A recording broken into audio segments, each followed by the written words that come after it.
हा, आता आपण काय बघितला कायनेटिक एनर्जी लॉस बघितला, त्याचे रेशो बघितले, किती रिटर्न करतोय, किती ट्रान्सफर करतोय, बरोबर ना.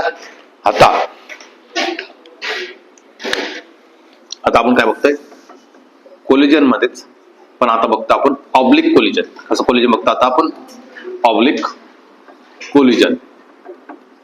आता ऑब्लिक कोलिजन म्हणजे असतं काय, हा M1 आहे, ठीक आहे, U1 च्या स्पीड मध्ये चाललाय, हा सपोज M2 आहे, हा रेस्टला आहे. जेव्हा पण तो आदळेल, आदळल्यावर काय कट मारला ना, कट मारल्यामुळे काय होतं, एक या साईडला निघून जाईल, हा M1 आहे, V1 निघाला, हा M2 आहे, V2 निघाला, बरोबर की नाही. कुठे कोणाचं काही नव्हतं, पण आता झालं तसल्या गोष्टी. लॉजिक क्लिअर आहे, कडाउट कोणाला. आता मी काय म्हटलं, सपोज यांनी अँगल बनवला θ2, सपोज इथे अँगल बनवला त्यांनी θ1, तर काय म्हणणार, यम असं लिहू ना, काय V1 cos θ1, V1 sin θ1, V2 cos θ2, शाबास, आणि V2 sin θ2, बरोबर आहे. आता ह्याच्यामध्ये होते काय, ह्याच्यामध्ये अशी गोष्ट होते की अगोदरचं जेवढं मोमेंटम तेवढंच फायनल मोमेंटम असलं पाहिजे. कोणत्या कोलिजनला जा, मोमेंटम तर कन्झर्व होता, बरोबर आहे ना. मोमेंटम काय राहतो, कन्झर्व राहतो. हा तीच गोष्ट आहे ना, इकडचं जेवढं मोमेंटम आहे तेवढं त्या साईडला मोमेंटम आहे. पण मी जर ऑब्झर्व केलं, इथं 2D मोशन झालंय ना, ऑब्लिक कोलिजन मध्ये काय झालं, 2D मोशन झालं. एक एक्सला पण चाललं, दुसरा वायला पण, तिरकास मध्ये ना तो. आता इथं काय होतं, एक्सला चालले ते, आता थांबलेला होता, एक्सला चालला होता. मग अशा वेळेस काय करावं लागतं, दोन्ही ऍक्सिसचा विचार करावा लागतो. मी म्हटलं पहिल्यांदा एक्स साठी लिहितोय, कोणासाठी लिहितोय, एक्स ऍक्सिस साठी, ठीक आहे. एक्स ऍक्सिस साठी लिहित असेल तर काय लिहिणार आहे, M1 U1 plus M2 U2 किती आहे, थांबलेला येणार आहे पाकिस्तान, सुरू होऊन जाईल. मग काय लिहिणार, M1 काय V1 cos θ1, अरे एक्स ऍक्सिस वर काय cos θ वाला आहे, प्लस काय M2 V2 cos θ2. मग तुम्ही काय लिहिणार, M1 U1 बरोबर काय M1 V1 cos θ1 plus M2 V2 cos θ2. काय डाऊट आहे. सिमिलरली कोणत्या ऍक्सिस साठी विचार करायचा आपल्याला, वाय ऍक्सिस साठी विचार करायचा. वाय ऍक्सिस इथं वाय ऍक्सिस आहे का काही नाही ना, मग काय लिहिणार 0, बरोबर की नाही. इथं काय लिहिणार 0, हा 0 प्लस याच्यामध्ये पण काय वाय ऍक्सिस नाही, म्हणून काय म्हटलं 0. इथं बघितलं काय M1 V1 sin θ1, आणि दुसरा खालच्या डायरेक्शनला आहे, म्हणजे काय होऊन जाईल, सबट्रॅक्शन ना, म्हणजे काय लिहिणार मायनस M2 V2 sin θ2. मग तुम्ही म्हटलं हा मायनस इकडे आला, प्लस झाला, M1 V1 sin θ1 बरोबर काय M2 V2 sin θ. हा वाय साठी बनला आणि हा एक्स आणि वाय साठी बनवलं. काय डाऊट बनवला अजून. अशी जर असेल तरच कोलिजन पॉसिबल आहे असं आपण म्हणायचो लहानपणी. कसं होतं, इथे एक ऑब्जेक्ट होता, इथं ऑब्जेक्ट होता, हा U1 ने फेकला, अँगल θ1 होता, हा U2 ने फेकला, अँगल θ2 होता. तर तुमचं काय होणार आहे, तुम्ही काय म्हणत होते, U1 cos θ1 U2 cos θ2, आणि तुम्ही काय म्हणत होते व्हर्टिकली U1 sin θ1, आणि इथं काय म्हणत होते U1 U2 sin θ2. जेव्हा पण मला कोलिजन होणार आहे का नाही हे कशावरून कळतं तुम्हाला, कोलिजनची कंडिशन फक्त एकमेव कंडिशन पॉसिबल होते जेव्हा माझं काय असेल U1 sin θ1 बरोबर U2 sin θ2 जर झालं तर, आणि तरच काय होईल कोलिजन. असले क्वेश्चन आपण घेतले. मग तसंच झालं ना, फक्त इथं काय आला एक्स्ट्रा यम आला, म्हणजे मोमेंटम आला. कळाला, इथं फक्त काय आला यम आला ना, सेम असतं आफ्टर कोलिजन. आज दुसरं महत्वाचं आहे, जेव्हा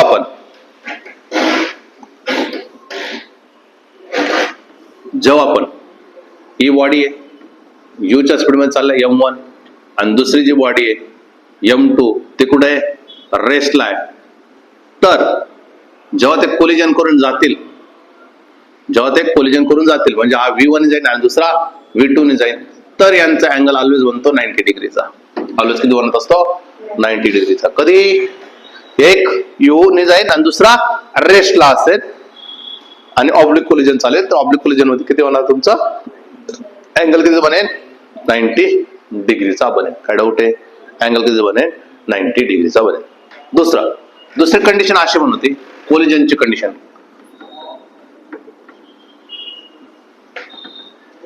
कोलिजन कंडिशन आपण असलेली होती R1 cap minus R2 cap divide by काय? R1 मायनस R2 बरोबर काय? V2 minus V1 divide by काय? V2 मायनस V1 त्याचा काय? मॅग्निट्यूड. आठवलं काय? आपण कोलिजनचा क्वेश्चन आपण घेतलेला होता. काय डाऊट आहे? समजलंय? आता दुसरं काय म्हणतो मी? सपोज आता टू पार्टिकल्स आहेत, टू पार्टिकलचे आपण कोलिजनवर थोडस विचार करूया. टू पार्टिकलच्या कोलिजनवर विचार करू. टू पार्टिकल 3 पार्टिकल कोलिजन्स होतात. मी काय म्हटलं? हा इनिशियली रेस्ट होता, टोटल एम होता. इनिशियली कसा होता? रेस्टला होता. ठीक आहे, रेस्ट होता. म्हणजेच आणि त्याच्यानंतर त्याचे काय झाले? 2 तुकडे झाले. त्याचे काय झाले? 2 इक्वल तुकडे झाले. म्हणजेच काय? m/2. आता मला सांगा, तर यांच्या दोघांची डायरेक्शन काय होईल? सेम राहील का अपोजिट राहील? बॉम्ब फुटतो तेव्हा काय बॉम्ब असा एका साईडला फुटून जातो का असा फुटतो? असा फुटतो, म्हणजे अपोजिट डायरेक्शनला फुटतो. बरोबर की नाही? म्हणजे तुम्ही काय म्हटलं? हा V1 ने गेला आणि हा V2 गेला. काय डाऊट आहे? समजलं का? मग तुम्ही हेच म्हणता ना, मोमेंटम काय राहील? कन्झर्व्ह राहील. मग तुम्ही काय असेल? m इंटू किती रे? 0. बरोबर. काय म्हणणार? मायनस ना. या साईडला गेला म्हणून मायनस, त्या साईडला गेला तर काय म्हणणार? प्लस, कारण की वेलोसिटी आहे. मग काय म्हणणार तुम्ही? m/2 V1 प्लस काय? m/2 V2. मायनस इकडे आला, प्लस झाला. m/2 V1 बरोबर काय? m/2 V2. म्हणजे m/2 गेट कॅन्सल. V1 बरोबर काय? V2. जर इक्वल पार्ट झाले तर दोघांची वेलोसिटी कशी राहील? सेम राहील. पण पहिली कंडिशन कशी पाहिजे? रेस्ट. पहिली कंडिशन म्हणजे मला रेस्टला, तर ही कंडिशन माझ्यासाठी पॉसिबल आहे. मोमेंटम कसा राहतो? नेहमी कन्झर्व्ह असतो. मोमेंटम नेहमी कसा असतो? तुमचा कन्झर्व्ह असतो. हे लॉजिक कळालं? हे कोणतं झालं? रेस्ट पासून. एकच झालं तुमचा रेस्ट पासून. असं पण पॉसिबल आहे ना.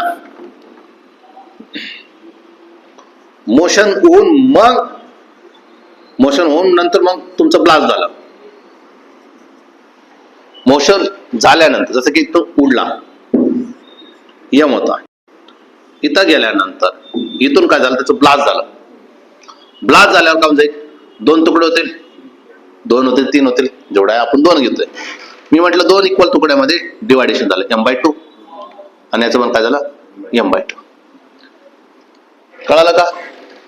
मोशन झाल्यानंतर तुकडे झालेले, मोशन झाल्यानंतरचे तुकडे झाले. याच्याकडे काहीतरी वेलोसिटी आहे, याजवळ काहीतरी वेलोसिटी आहे, म्हणून मी म्हटलं u इतकी वेलोसिटी आणि हे 2 तुकडे होणार. मग तुम्ही काय म्हणणार? एवढं तर नक्की ना, एक तुकडा अपोजिट डायरेक्शन जाणार. मग तुम्ही काय म्हणशाल? m इंटू काय रे? u. आता इथं 0 होईल का? जसं इथं 0 झालं तसं इथं 0 होणार नाही. इथे काय होणार? m into u. मग मी सपोज याला म्हटलं मी V1 ने गेला आणि हा तुमचा V2 गेला, तर तुम्ही काय म्हणशाल?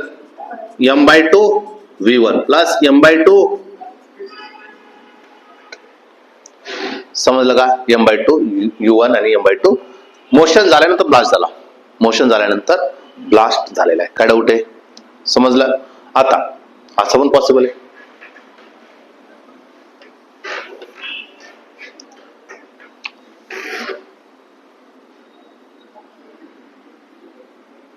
काय म्हणायचं मला? IM आहे, इनिशियली रेस्टला होता, m/2 झाला, V1 ने गेला. हा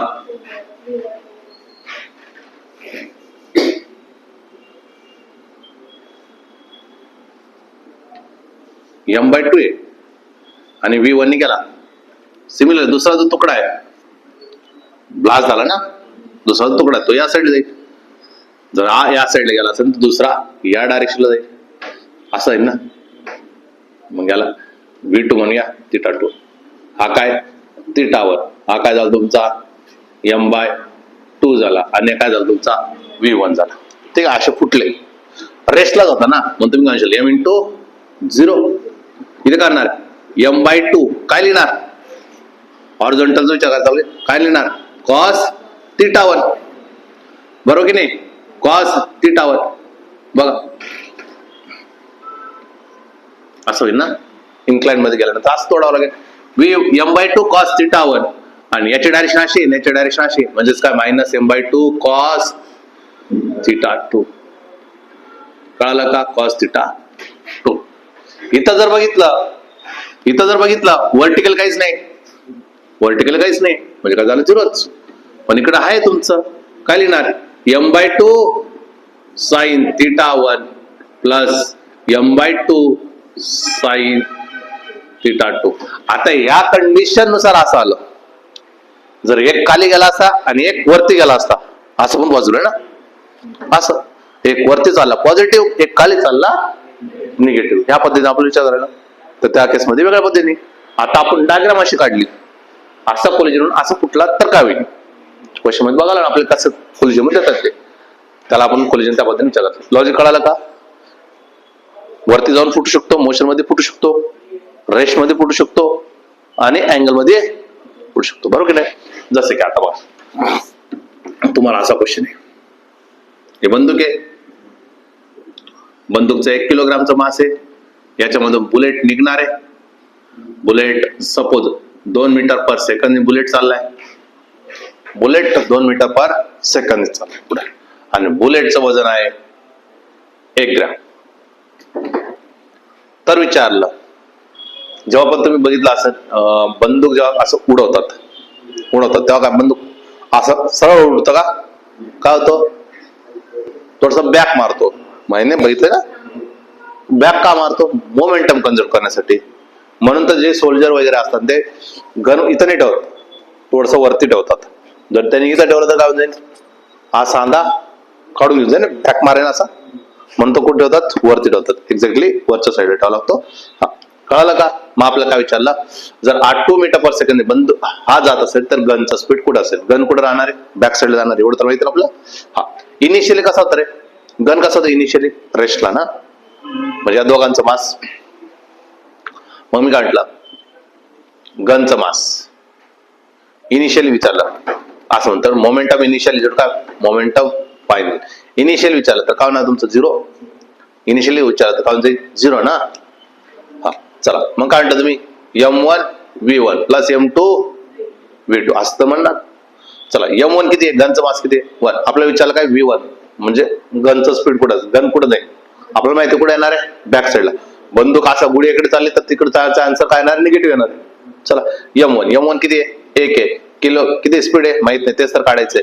प्लस m2 किती आहे 1 ग्रॅम म्हणजे किती 10⁻³ आहे, आणि कितीचं स्पीड आहे 2चं स्पीड आहे. बरोबर की नाही. म्हणजे किती लिहिलं तुम्ही 1 v1 झाला, v1 प्लस काय 0.002 ना, 1 2 3 002. काय डाऊट आहे. मग मी विचारलं v1 इज काय -0.002 मीटर पर सेकंद. एवढा जास्त जाणवणार नाही जर मी गन त्या पद्धतीने घेतला तर 1 किलोग्राम. मग जे काय डिझायनिंग वगैरे होते ते या पद्धतीने होते. जर मी म्हटलं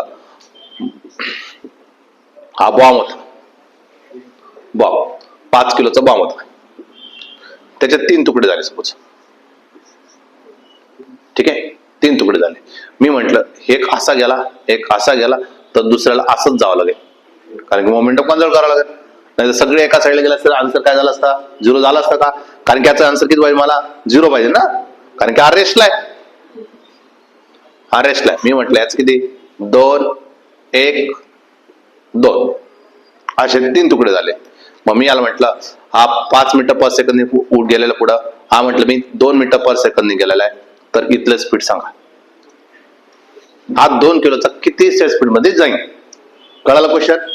मी काय म्हटलं मग मोमेंटम इनिशियली जर का मोमेंटम फायनल काय लिहिणार आहे 0. याचं काम जाईल 0 जे काय याच आहे.